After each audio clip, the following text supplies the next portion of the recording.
My name is Natalie Prescott. I am 35 years old, married for 6 years, and until recently I believed I understood the shape of my life. I worked in senior marketing, traveled often, and lived with my husband Grayson in a quiet, modern house in San Jose.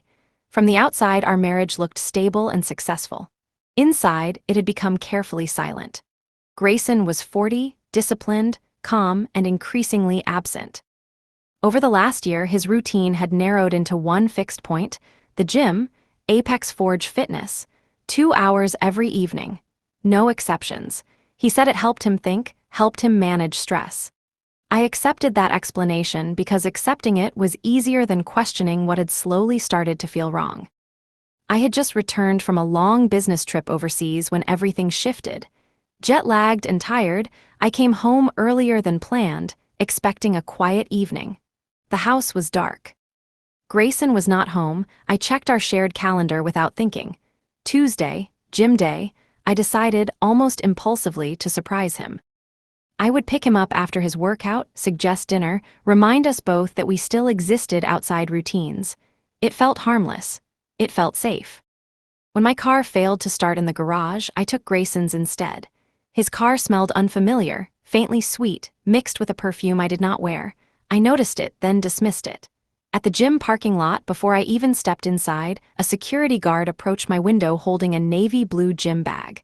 He smiled politely and said a sentence that did not belong to me. He said, "Your wife dropped this off for him this morning." I did not correct him. I did not ask questions. I thanked him, parked the car, and sat there with the bag on the passenger seat, feeling something quiet settle in my chest. I had not yet opened the bag. I had not yet seen anything. But I already understood that whatever was inside would explain why my life had begun to feel slightly misaligned, like a picture hanging straight enough to fool visitors, but crooked enough to bother the person who lives with it every day.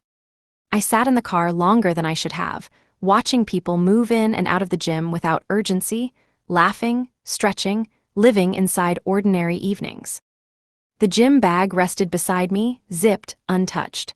I told myself there was still time to leave it closed.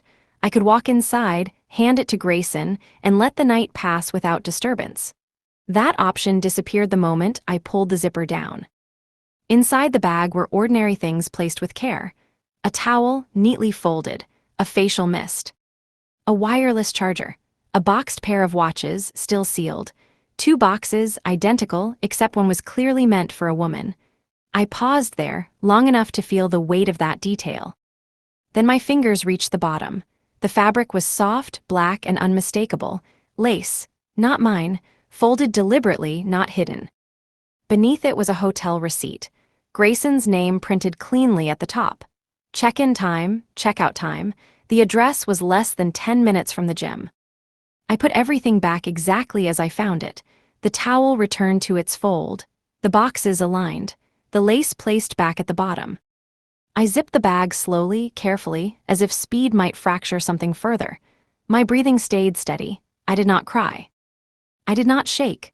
What I felt was quieter and heavier, like something locking into place. At 8:16 p.m., Grayson walked out of the gym. His hair was damp. His posture was relaxed. He looked satisfied, not exhausted. He smiled when he saw me and asked why I was waiting outside. I told him my car would not start. I lifted the bag and said the security guard mentioned his wife dropped it off earlier. The smile on Grayson's face paused for a fraction of a second before returning, thinner than before. He laughed it off and said people at the gym joke around. We drove home with the radio on. He scrolled through his phone the entire way. One name flashed briefly on the screen before he tilted it away. Avery. I said nothing. That night, Grayson fell asleep quickly. I stayed awake, sitting at the kitchen table with the gym bag open again, confirming what I already knew. I was not ready to act. I was ready to watch. The next morning began like any other. Grayson moved through the house with practiced ease, coffee in hand, phone never leaving his side. He spoke about meetings, deadlines, traffic. I listened and responded where expected. Nothing in his tone suggested guilt. That was what unsettled me most. He was not nervous. He was efficient. That meant whatever was happening had already become routine. After he left for work, I did not sit with questions. I moved. I went back to the gym alone at a time I knew Grayson would not be there. The same security guard was at the entrance. He recognized me immediately and smiled. He asked if my boss had forgotten something again. I told him I had clipped a white car the night before and wanted to leave an apology. I watched his face as he thought. He did not hesitate. He said the white Porsche belonged to Mr. Prescott's wife.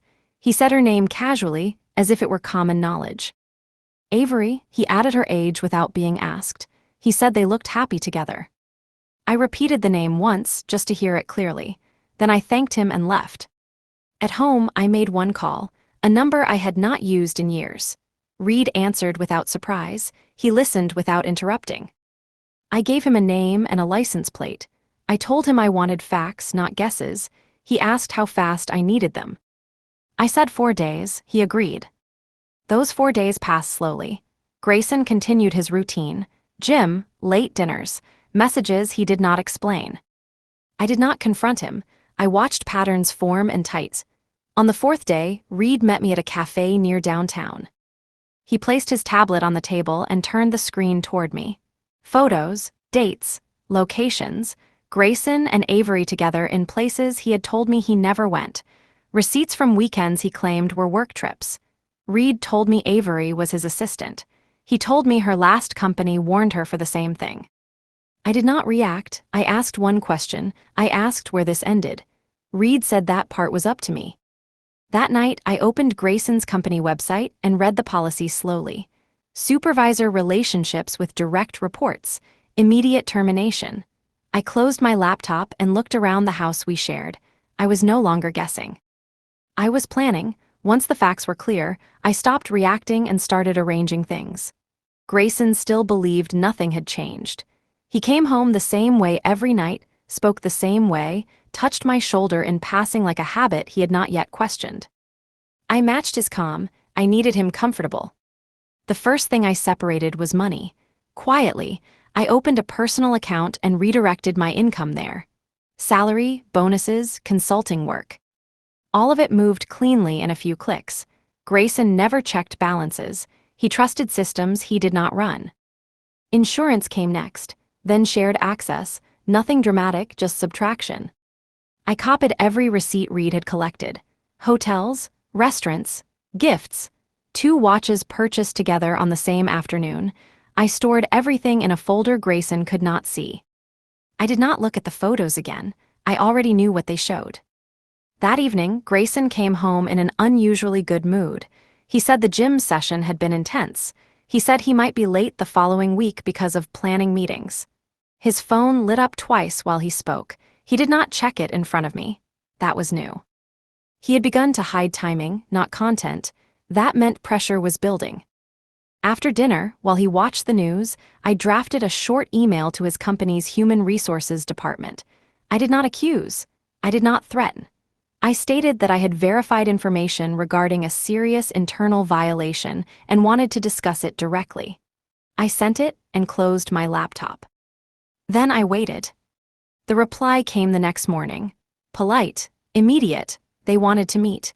I agreed to a date that coincided with the company's upcoming holiday event. That was not an accident. Grayson told me later that day the Christmas party would be important for networking. He suggested I attend. I smiled and said I already planned to. For the first time since this began, I saw hesitation in his eyes. Not fear, calculation. That night, as he slept, I packed a small bag. Inside, I placed printed messages, copies of receipts, and one final item I had kept separate since the day I found it. The lace fabric folded easily. I zipped the bag and set it by the door. The timeline was fixed now. All that remained was execution. The days leading up to the party moved faster than I expected. Grayson became careful in ways he had never been before. He watched my reactions. He asked questions that sounded casual but landed like probes. I answered without hesitation. I did not change tone or rhythm. Whatever he feared, I did not confirm it. The night of the event, we arrived separately. That was his suggestion. He said he had meetings beforehand. I agreed. When I walked into the venue, I did not look for him immediately. I let the room settle around me first. Then I saw him near the bar, exactly where he liked to position himself, visible but not exposed. Avery stood beside him, close enough that no one would mistake her role. I approached only when I saw the head of human resources nearby. Timing mattered. Introductions happened quickly. Smiles were exchanged. Grayson's expression tightened when he realized I was not surprised to see Avery. I greeted her by name. That alone shifted something. She froze for half a second before recovering. I told them I had brought something small for Avery, a personal item that had been misplaced. I said it lightly, as if returning a forgotten charger or notebook. Grayson interrupted, suggested we talk later. I ignored him and asked Avery to step away with me. The HR director watched us leave without comment. We stopped at Avery's desk in the executive office area. I placed the bag down and opened it without ceremony. I did not rush. I let her see what was coming before it happened. The fabric landed on the desk first, then the receipts, then the messages. Avery did not speak. She did not need to. Footsteps gathered behind us. Someone whispered Grayson's name. He arrived seconds later, already angry, already too loud. He asked what I was doing. I said I was returning property to its owner. When I held up my phone and offered to share the full record with the board, the room went silent. The HR director stepped forward and asked Grayson to come with her. He did not argue. He could not. I walked out before the doors closed behind them. I did not wait for reactions. I did not need to see what happened next. I already knew the outcome. By the time I reached my car, my phone buzzed once. A message from HR confirming the meeting would continue without delay. I turned the screen off and drove home. The confrontation was over. The consequences had just begun. The confirmation email arrived the next morning. Short, formal. It said the matter had been reviewed and appropriate action was being taken. No names, no explanations. I did not reply. I did not need clarification. Grayson came home that evening earlier than usual. He did not go to the gym. He placed his phone face down on the counter and stood there as if waiting for instructions.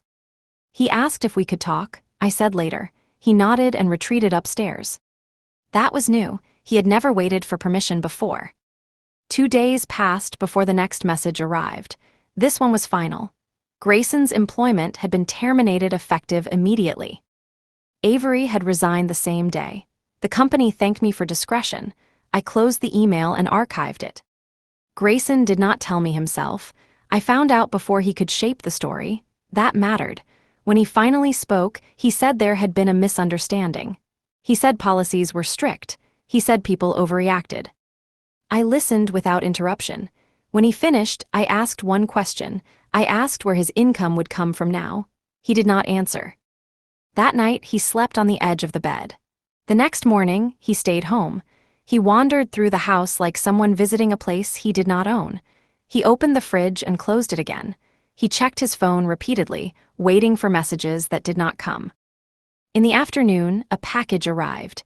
His belongings from the office. A box with framed photos, business cards, and a company mug. I placed it by the door. He stared at it for a long time before opening it. He said nothing. Later that evening, he asked if I planned to divorce him. I told him I had not decided yet. That answer unsettled him more than anger would have. He asked what I wanted. I said we would discuss it when I was ready. That night, after he fell asleep, I stood in the kitchen and placed my hand over my stomach. The test from earlier that day was still in the drawer. 2 clear lines. I had not told him, not yet. The situation had shifted again. This was no longer just about exposure or consequences. There was something else involved now, something that would change the terms entirely. I turned off the light and went upstairs, already knowing the next conversation would not be about forgiveness. It would be about control. Grayson asked to talk the following evening. He chose his words carefully, as if precision might undo damage. He said he was willing to do anything. He said the affair was a mistake. He said it was over. I let him speak until there was nothing left to say. When he stopped, I told him I would decide what happened next. I prepared the terms alone, not as an argument, not as a plea, but as a structure. When I handed him the folder, he hesitated before opening it. Inside were no emotional statements, only conditions. responsibility for the household. Full transparency, loss of financial control, immediate compliance. I told him this was not punishment, it was assessment. He asked if this was about revenge. I said no. I said it was about risk. He asked what would happen if he refused. I told him the rest of the information would stop being private. He understood that sentence immediately. I gave him until Monday morning. Over the weekend, Grayson moved through the house quietly. He avoided arguments. He attempted kindness. He cleaned without being asked. None of it changed the terms. On Monday, he placed the signed documents on the table before I woke up. The ink was fresh. His hands were unsteady. I took the folder and did not thank him. That same morning, I dressed for work. I had accepted a new position the previous week. I had not mentioned it yet. When I told him I was returning full-time, his face tightened. I told him the house was his responsibility now. Meals, schedules, appointments. He started to object. I reminded him that this arrangement was the reason we were still married. When I left, he stood in the doorway holding the folder, watching the routine he had never learned become his. By noon, his messages began. Questions about utilities, about cleaning schedules. About groceries, I did not answer immediately. Some things needed to be learned without guidance. That evening, I came home to a house that looked functional but strained. Dinner was ready. Not good, not terrible. He waited for approval. I sat down and ate without comment. Later, after he went upstairs, I stood alone in the kitchen again. I placed my hand over my stomach once more. I was still carrying information he did not have. That secret mattered, not because it would save him, but because it would decide how much control I kept. The system was in place now. What happened next would test whether he could survive inside it. The first week under the new arrangement exposed what Grayson had never needed to know. He missed appointments. He forgot deliveries. He burned meals and ordered replacements too late. Each mistake tightened something in him. Each correction came from silence, not instruction. I watched without stepping in. At work, my schedule filled quickly. Meetings, proposals, decisions that did not wait for permission. My phone stayed face down during the day. When I checked it at night, there were messages from Grayson asking about things he used to dismiss as trivial. I answered only what was necessary. By Friday, he asked if we could talk again. I agreed, but not immediately. Timing still belonged to me. That night, while he slept, I took the pregnancy test from the drawer and placed it back exactly where it had been. I was not ready to introduce that variable yet. I needed to see how far the structure would hold without it. The following morning, he failed again. He forgot an important meeting with our accountant. I let it happen. When the call came, confused and delayed, I redirected it to him and said nothing. He apologized afterward. I did not respond. In the afternoon, I received a message from Human Resources confirming the case was officially closed. No further action, no follow-up, clean. That closure freed something. The pressure shifted fully inside the house now. That evening, Grayson finally asked the question he had been circling all week. He asked how long this would last. I told him it depended on performance.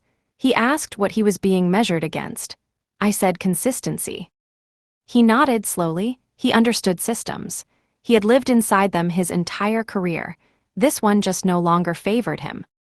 Later that night, he tried to touch my shoulder as I passed.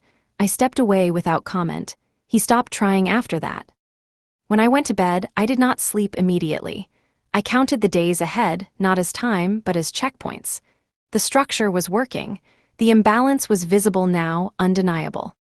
What Grayson did not know was that the next shift would not come from failure, but from information he did not yet have. And when that entered the system, nothing would remain negotiable. The second week changed him. Not emotionally, but mechanically. Grayson began waking earlier. He wrote lists, he set reminders. He tried to operate the house the way he once ran teams. That effort mattered less than the reason behind it. He was no longer trying to fix the marriage. He was trying to pass an evaluation. I let him believe that was enough. On Wednesday evening, he asked if I still trusted him. I told him trust was no longer relevant. Structure was. That answer unsettled him more than anger ever had. He went quiet after that. That same night, I received a call from Reed. Short update. Avery had moved out of her apartment, no forwarding address, no job listed. The pattern was familiar. Disappear, reset, repeat. I thanked him and ended the call. That chapter was closed. Grayson noticed the shift in my focus immediately. He asked if something else had happened. I said no. That was not a lie. Nothing new had happened. Something old was approaching its reveal. 2 days later, he broke. Not loudly, not dramatically. He admitted he felt useless. He said he did not recognize himself. He said he had never realized how much I managed until it was gone. I listened. When he finished, I told him this awareness was not a reward. It was a requirement. That night, after he went to bed, I took the test from the drawer again. I placed it on the counter where he would see it in the morning. I did not write a note. I did not prepare a speech. When he found it, he stood in the kitchen holding the strip like it might disappear if he let go. He asked if it was real. I said yes. He asked how long I had known. I said long enough to decide what kind of system this child would be born into. He asked if this meant things would go back to normal. I said no. I said it meant the margin for error was gone. That answer landed harder than anything else. He sat down without speaking. For the first time since this began, he did not ask what I wanted. He waited to be told. And that was when I knew the final phase had started. After that morning, Grayson became careful in a way that felt permanent, not apologetic, not hopeful, careful. He moved through the house as if every action might be evaluated later. He did not raise his voice. He did not challenge decisions. He waited. I let the silence work. That afternoon, I told him the next phase would begin immediately.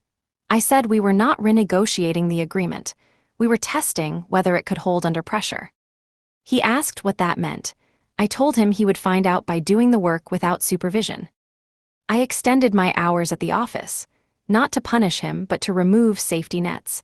When I came home late, dinner was sometimes ready, sometimes not. I reacted the same way each time. No comment, no correction. The absence of feedback unsettled him more than criticism. Midweek, a letter arrived from the bank addressed only to me.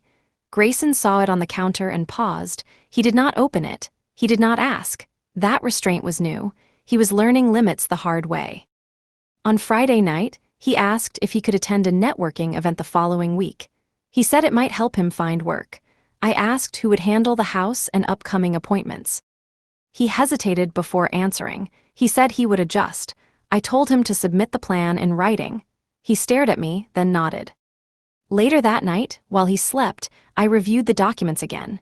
The terms were clear. The exit options were cleaner than most marriages ever have. I was not angry, I was alert. Saturday morning, Grayson overslept. The house fell behind schedule, a delivery was missed, an appointment was forgotten. I did not step in. By evening, he looked exhausted, not from effort, but from responsibility. He asked if this was what I had felt all those years. I told him it was close but incomplete. He asked what he was missing. I said choice. That night, I locked my phone and placed it face down. There were no more external variables, no rivals, no employers, no excuses. What remained was endurance. And endurance would decide whether this structure collapsed or stabilized under its own weight. The pressure did not break him immediately. It narrowed him. Grayson began anticipating problems instead of reacting to them. He checked schedules twice. He confirmed appointments. He stopped asking me questions unless failure was unavoidable. That change was not growth, it was survival. On Tuesday evening, I told him we would have guests for dinner on Friday. I did not ask. I informed. He nodded and wrote it down. Later that night, I watched him rehearse a grocery list aloud in the kitchen, correcting himself when he missed an item. He did not notice me listening. By Thursday, he slipped. Not publicly, privately, he asked if I still planned to stay. The question was framed carefully, but the fear underneath it was not. I told him the system would decide. He did not ask what that meant. Friday arrived. The house was ready on time. Dinner was prepared. Not impressive, but complete.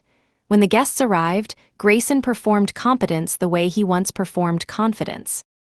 It held, but barely. I said nothing during the evening. I did not need to. After they left, he waited. He stood in the kitchen, hands on the counter, breathing shallowly. He asked if he had done well. I told him the evening had passed without incident. That was not praise. He understood that immediately. Later, when he went upstairs, I stayed behind and opened the folder one last time. The documents were still in order. The exit conditions were unchanged. I closed it and placed it back in the drawer. That night, Grayson did not sleep. I knew because he did not move. He lay still, as if motion itself might trigger something irreversible. In the morning, he asked what came next. I told him the next phase would remove certainty. He asked how long it would last. I said until he learned to function without reassurance. The look on his face told me he finally understood the risk. Not of losing me, of losing the version of himself that had always assumed recovery was guaranteed. From this point forward, nothing would be explained in advance. And that was intentional. Uncertainty changed the rhythm of the house. Grayson stopped asking what came next because every answer increased the pressure. He focused on execution instead. Tasks were completed early. Lists were rewritten. Mistakes were corrected before they reached me. He had moved from fear into control, but it was borrowed control, dependent on my silence. On Monday morning, I told him I would be traveling for 2 days. Not for work, I did not explain further. I left without giving instructions. That absence mattered more than any demand I could have made. By the first night, his messages started. Short updates, confirmations, proof of compliance. I did not respond. By the second morning, the tone shifted. Fewer words, longer gaps. When I returned that evening, the house was intact. Clean, quiet. He stood waiting, unsure whether to speak. I did not comment on the result. That night, I slept separately. The next day, I received an unexpected call. A former colleague had heard about Grayson's termination through informal channels. He asked if I needed support. I thanked him and declined. The situation had already moved beyond recovery or repair. It was no longer external. Grayson sensed the shift immediately. He asked if something new had happened. I said no. That was still true. Nothing new had happened. Something final was approaching. That evening, I placed a new document on the table. Not a revision. An addition. He read it slowly. The terms were clear. If he violated the structure again, there would be no negotiation, no delay, no private handling. Everything would become public. He looked up and asked if I meant it. I said yes. He signed without hesitation. That was when I realized this was no longer about rebuilding trust or enforcing consequences. It was about containment, about preventing collapse by narrowing choices until only one remained. And once a system reaches that stage, it either stabilizes permanently or fails completely. There is no middle outcome. The following week, the consequences of containment became visible. Grayson stopped improvising. Every action followed the structure exactly. He no longer tried to recover favor. He tried to avoid deviation. That distinction mattered. It meant he understood that this was no longer emotional territory. On Wednesday evening, a message arrived on his phone while it sat on the counter. He did not reach for it. He waited until I looked away, then picked it up and checked it in full view. It was from a recruiter. He showed it to me without being asked. I nodded once. He deleted nothing. Transparency had become instinct, not strategy. The next morning, I told him I had scheduled a meeting with a lawyer. I did not say why. I did not say when. His reaction was contained, but his breathing changed. He asked if this meant the agreement was ending. I told him it meant it was being tested under professional review. He accepted that answer. That night, he failed in a small way. He forgot a delivery window and missed it by 20 minutes.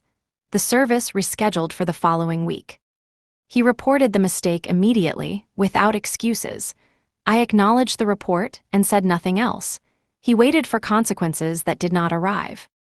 The absence of response unsettled him more than punishment would have. On Friday, I returned home late again. The house was quiet.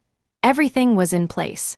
He had left a printed summary of the week's tasks on the table, including the mistake. He had documented his own failure. That level of control was new. I reviewed the summary and placed it back where he could see it. I told him the margin for error was narrowing. I did not raise my voice. I did not threaten. The statement alone was enough. Later that night, he asked what would happen if the margin closed completely. I told him the system would resolve itself. He understood that meant removal. When he went to bed, I stayed awake. I reviewed timelines, not memories. There was only one remaining variable now, and it was no longer him. It was whether the structure I had built could survive the next disclosure. And once that happened, there would be no way to return to ambiguity. The disclosure did not arrive dramatically. It arrived quietly, the way irreversible things usually do. I told Grayson we needed to review the structure one final time, not to change it, to confirm it. He sat across from me without speaking. He did not ask questions, he waited. I told him the agreement would now extend beyond us, that certain outcomes would be documented formally, that if the system failed, the consequences would not be managed privately again. He nodded once. He did not ask what had triggered this step, he already suspected. Then I told him about the child. Not as news, as a condition. I said the pregnancy had been confirmed weeks ago. I said the delay was intentional. I said this information did not soften the structure. It hardened it. He stared at me without blinking. He did not smile, he did not reach across the table. He asked one question. He asked whether this meant he was staying. I told him staying was no longer the metric. Stability was. He asked if I trusted him with this. I said trust was irrelevant. Systems do not operate on trust. They operate on compliance and consistency. He understood that language. It was the first time since this began that we were speaking the same one. That night, he slept in the guest room without being asked. The next morning, he left the house early to attend an interview. He texted updates before and after, not to reassure me, to document movement. When he returned, he placed the schedule on the table and waited. I reviewed it and said nothing. By evening, he looked worn down, not from work, from pressure without relief. He asked if this was sustainable. I told him that depended on whether he could live without forgiveness. He did not answer. The next phase would decide whether this structure became permanent or whether it ended everything cleanly. Either outcome was acceptable to me. What was no longer acceptable was uncertainty. After the disclosure, the house entered a different phase. Nothing was said out loud, but everything was understood. Grayson stopped treating the structure as temporary. He began treating it as permanent. That shift was visible in small decisions. He no longer asked for timelines. He stopped asking what I wanted. He focused only on what needed to be done next. He found part-time consulting work within a week, not prestigious, not public. He reported income immediately and transferred it without being reminded. He logged expenses. He documented schedules. He treated every action as if it would be audited later. I watched without reacting. One evening, he made a mistake that mattered. He delayed a medical appointment by rescheduling it without confirming with me first. When he told me, his voice was steady, but his hands were not. He said he understood if this changed things. I told him the change would be recorded, nothing more. That night, he did not sleep. The following day, I received confirmation from my doctor. The pregnancy was progressing normally. No complications. I saved the message and did not share it. Stability did not require reassurance yet. Grayson began preparing the house differently, not improving it, securing it. He reorganized storage. He labeled files. He set up backup calendars. He behaved like someone who understood that failure would not be negotiated away. One afternoon, I came home early and found him sitting at the kitchen table with the folder open. He was not reading it. He was memorizing it. When he noticed me, he closed it slowly and asked if he was allowed to keep it there. I said yes. That question mattered. It meant he no longer assumed access. Later that night, he asked what would happen if he succeeded long-term. I told him success did not reverse damage. It only prevents further loss. He accepted that answer without argument. At that point, the system had done what it was designed to do. It removed entitlement. It replaced assumption with awareness. What remained was time. And time would either normalize this structure or expose its final weakness. Time did not soften anything. It sharpened it. Grayson stopped counting days and started counting outcomes. He no longer spoke about the future in abstract terms. Every sentence was conditional. If this holds, if that works, if nothing breaks. He had learned that stability was not given. It was maintained minute by minute. One evening, he asked if I had told anyone about the pregnancy. I said no. He asked if I planned to. I said only when it became operationally necessary. That answer unsettled him. He understood what it meant. Nothing existed yet unless it served a function. The next week, I scheduled a meeting without explanation. A financial review, legal present, not to change anything, but to validate enforcement. Grayson sat through it without speaking unless addressed directly. When asked if he agreed to the terms, he said yes without hesitation. When asked if he understood the consequences, he said he already lived with them. After the meeting, he did not ask how it went. He waited to see what changed. Nothing did. That silence was deliberate. 2 days later, he failed again, not dramatically. He missed a document submission by 1 hour. He reported it immediately and accepted fault. I noted it and moved on. That was when he realized something critical. Mistakes no longer triggered reaction. They accumulated. That night, he asked what the threshold was. I told him thresholds were dynamic. He asked how he would know when he reached it. I said he would not. He stopped asking questions after that. The following morning, I woke early and found him already dressed, sitting at the table with his laptop open. He was reviewing contingency plans, not for us, for himself. That was new. It meant he had accepted that survival inside the structure did not guarantee permanence. When I left for work, he did not say goodbye. He simply acknowledged the schedule. By the time I returned that evening, the house was quiet, functional, prepared. Nothing was out of place. But something had shifted. For the first time, Grayson was no longer trying to prove he deserved to stay. He was preparing for the possibility that he would not. And that preparation changed everything. That preparation showed itself the next morning. Grayson left early without explanation and returned before noon. He placed a folder on the table and waited. Inside were job offers, short-term contracts, lower status, reduced pay. He told me he would accept whichever aligned best with the structure. He did not ask which one I preferred. I reviewed them carefully and handed the folder back. I told him to choose the one that required the least absence. He nodded and made the call immediately. No hesitation, no negotiation. That afternoon, I informed him the agreement would enter its final phase. Not because he had failed, but because the evaluation period had ended. He asked what that meant. I told him the system would now operate without oversight. If it held, it held. If it broke, it would do so cleanly. That night, he asked one question. He asked if I still saw him as my husband. I did not answer right away. Then I said roles were still active. Labels were not. He accepted that. 2 days later, he made his last mistake. He assumed something, a small assumption. He rearranged a schedule without confirmation, believing it would help. When I discovered it, I did not correct him. I recorded it.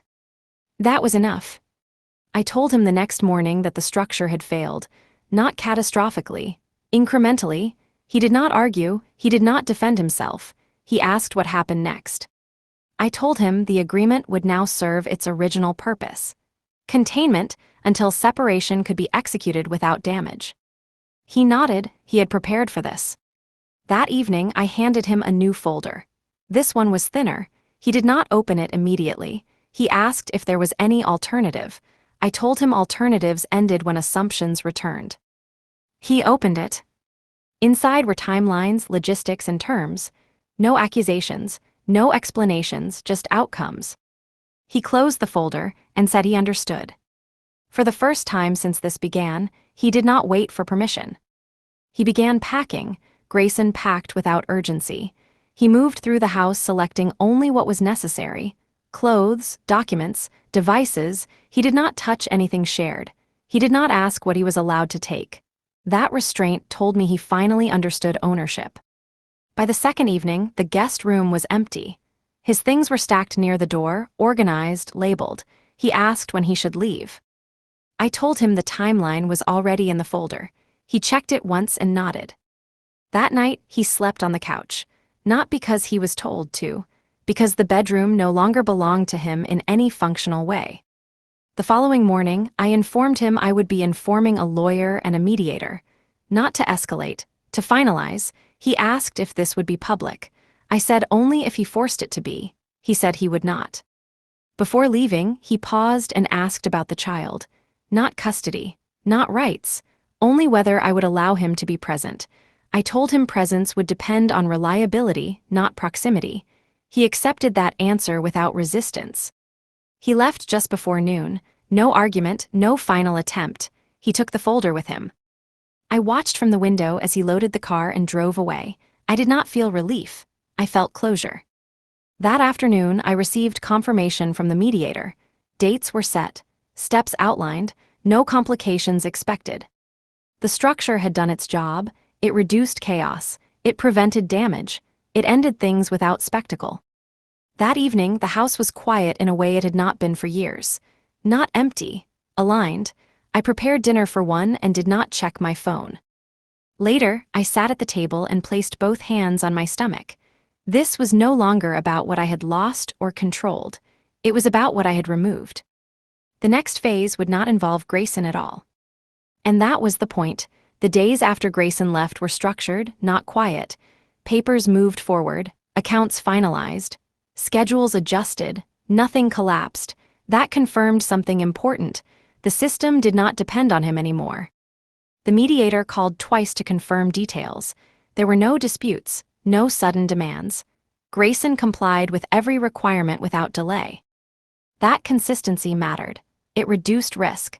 It also removed any reason for further negotiation. One afternoon, I received a message from him asking about a medical appointment. He did not ask to attend. He asked whether his presence was required. I told him it was not. He replied with a single acknowledgement and did not follow up. That was when I understood he had stopped trying to re-enter my life. He was positioning himself around it. At work, I informed my team about the pregnancy. Not as news, as planning information. Timelines adjusted, coverage arranged, no reactions were required. Everything moved forward. That evening, I reviewed the final documents alone. The language was clean, custody terms conditional. Access defined by behavior, not promises. I signed without hesitation. Later that night, my phone rang once. Grayson, I let it ring. He did not call again. The following morning, the mediator confirmed the separation date. Official, recorded, irreversible. I closed the message and archived it. There was no surge of emotion. No aftermath to manage. The absence of conflict confirmed that this had ended long before he packed his things. I stood in the kitchen and realized something unsettling. I was not recovering. I was advancing. The last uncertainty had resolved itself. All that remained was to move forward without looking back, not because of strength or anger, but because nothing behind me required attention anymore. The conclusion was no longer approaching. It had already arrived. The final paperwork was completed on a Monday morning. No delays, no objections. The mediator confirmed everything was filed and enforceable. I acknowledged the message and closed it. There was nothing left to negotiate. Grayson did not attend the final meeting in person. He signed remotely. That choice was deliberate. Distance reduced risk. It also confirmed acceptance. When the confirmation came through, I did not forward it to anyone. Records existed. Witnesses existed. That was enough. Later that day, I received a short message from him. No apology, no explanation. Only a statement that he would follow the terms exactly as written. I did not respond. Compliance did not require acknowledgement. Weeks passed. The pregnancy progressed without complication. Appointments were attended. Plans were executed. Everything moved forward on schedule. Grayson appeared only where defined. He did not test boundaries. He did not ask for exceptions. The structure held. One evening, as I reviewed final custody contingencies, I realized something precise. The tension that once drove every decision was gone, not because it had resolved emotionally, but because it no longer had leverage. The system no longer reacted to him. It operated independently. I received one final update from the mediator confirming no further action was required. The case was closed. I archived the message. That night, I walked through the house and noticed how little had changed physically. Furniture remained, rooms remained. What was gone was assumption. What remained was control. There was no final confrontation, no last conversation, no moment of release. The end had not arrived with force. It had arrived through completion. I turned off the lights and went upstairs. Nothing followed. And that was how I knew the story was finished. You have reached the end of the text.